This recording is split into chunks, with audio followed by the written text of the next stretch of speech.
Eu tenho a foto da Silvélia Aparecida Ferreira, de 55 anos de idade, que eu quero dividir com vocês.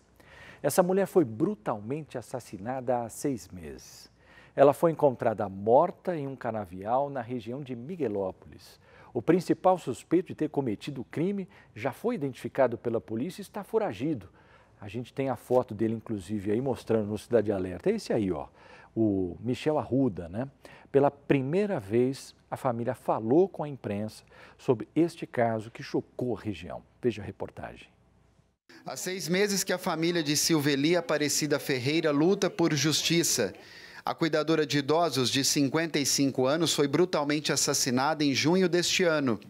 A Polícia Civil já pediu à Justiça a prisão temporária de 30 dias do principal suspeito, Michel Arruda, com quem Silvélia chegou a ter um relacionamento, mas que há anos nem contato com ele tinha. A cuidadora de idosos terminou o namoro com o pedreiro porque ele fazia uso de drogas. Depois de passar por tratamento, Michel voltou para Miguelópolis e formou uma família. A suspeita é que ele nunca tenha aceitado o fim do relacionamento com Silvélia. No dia em que ela desapareceu, Michel foi visto rondando a casa da ex. O Michel já estava nesse relacionamento, né, há 7 anos. Então, assim, muitas pessoas vieram falar para a gente que ele estava aqui já rondando esse pedaço. Ia até o posto, ia até esse outro bar, que era o caminho aqui. E uns 15 dias depois estava trabalhando próximo aqui. Então, a gente fica sem entender, mas acha que tem um motivo. Mas a gente não entende de tanta crueldade. Silvélia não tinha inimigos, era alegre, cheia de vida. Apaixonada pelo Corinthians, não tirava essa camisa do corpo. Todos na cidade a conheciam. A Silvélia sempre esteve de bem com a vida.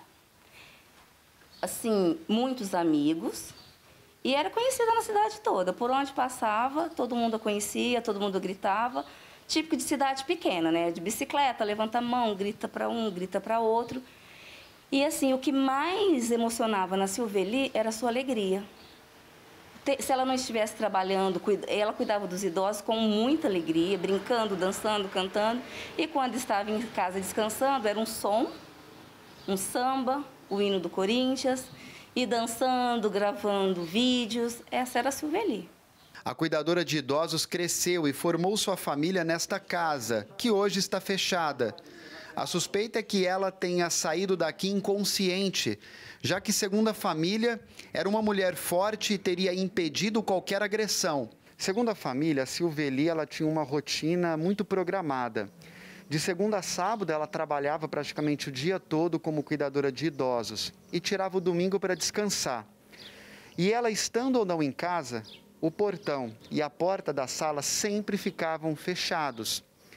O que começou a desconfiar e levantar a suspeita que a Silvélia estava desaparecida? Um pintor que estava pintando uma casa vizinha veio entregar uma chave para a Silvélia. Isso no domingo de manhã. E encontrou o portão e a porta da sala abertos e a casa vazia. Ele, já desconfiado, porque não era uma cena comum, já chamou a família. Assim que a família chegou aqui na casa, encontrou aqui no quintal, primeiramente, aquela taça quebrada, exatamente esta taça que a família guardou até hoje. E a Silvélia também era muito conhecida por andar pela cidade de Miguelópolis de bicicleta. E aí a bicicleta dela estava aqui, no quintal da casa.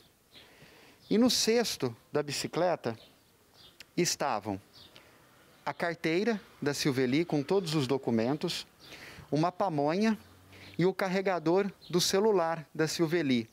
Isso já causou uma estranheza muito grande para a família. Foi aí que eles começaram desesperadamente procurar a Silvélia por toda a cidade. Inclusive vizinhos ajudaram e aí eles já acionaram tanto a polícia militar como a polícia civil.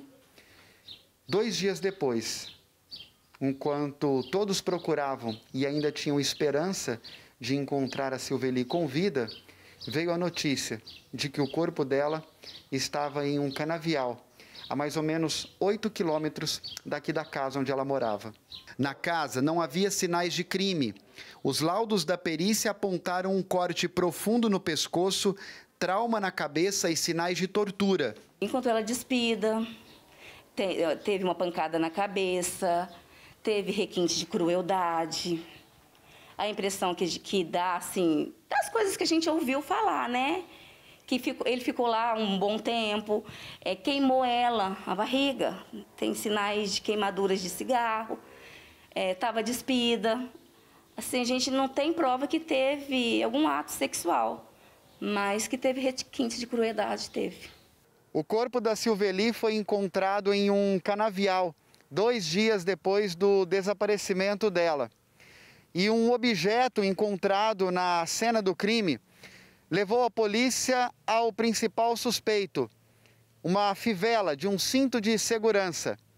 Depois que um dos familiares procurou a Polícia Civil e disse que o Michel, com quem a Silveli havia tido um relacionamento há 7 anos, era o principal suspeito, os policiais foram até a casa dele e, ao fazer uma perícia no veículo, encontraram o cinto de segurança sem a fivela. Cabelo no local do crime e no carro, o cigarro que tinha no crime, no local do crime, que a gente não tem certeza se o crime aconteceu aqui ou lá, mas como foi pelo corte, aqui não tinha sangue, lá tinha. O cigarro, que quando ele foi ouvido, que ele fumou, tinha cigarro lá que era o mesmo, e enquanto ela despida. Então, assim, tem alguns vestígios, mas que correm sigilo policial, sabe? Você mencionou também uma parte do cinto de segurança, né? Então, no carro dele não tinha, e a gente teve umas reportagens assim do pessoal aqui da cidade, né? Um repórter, ele colocou algumas coisas. E, então, assim, nós mesmos familiares, muitas coisas a gente ficou sabendo até pelo Facebook. E, inclusive, quando encontrou ela. Segundo a família, Michel chegou a prestar depoimento na Polícia Civil por 2 vezes. Depois disso, saiu da cidade. Hoje, o pedreiro é considerado foragido. Na época do crime, Michel estava como nesta foto, de barba. Mas hoje pode estar sem barba e com o cabelo raspado, para tentar despistar a polícia. Enquanto o sofrimento da família não acaba, eles esperam por justiça. A gente só quer justiça. A gente nunca imaginou passar por isso. E é muito dolorido. A gente não deseja para ninguém. O único desejo nosso é que encontre ele. E que seja feita a justiça. Porque a justiça de Deus, a gente crê que vai ser feita. Mas a gente quer ver a justiça dos homens também ser feita. A gente está assim, sem entender o porquê de tanta maldade, o porquê de tanta crueldade viver. Que coisa mais estranha, né? E esse rapaz aí que você está vendo, o Michel, simplesmente sumiu, desapareceu. Eu fico aqui me perguntando, mas ele precisa viver, né? Como é que ele vai sobreviver? Ele precisa trabalhar, ele precisa ter dinheiro, ele precisa sair, ele precisa comprar alguma coisa, ou ele vai viver dentro de uma casa escondido. Não vive, gente, não vive. Uma hora ele vai sair, uma hora ele tem que ir numa padaria, uma hora ele precisa trabalhar, ele precisa se sustentar. Então, não é possível que esse homem consiga ficar vivendo livremente e ninguém encontra. Se tiver qualquer informação, pode ser que ele esteja de barba, pode ser que ele esteja com o cabelo mais raspado ou maior, mas se tiver qualquer informação, denuncie para a polícia.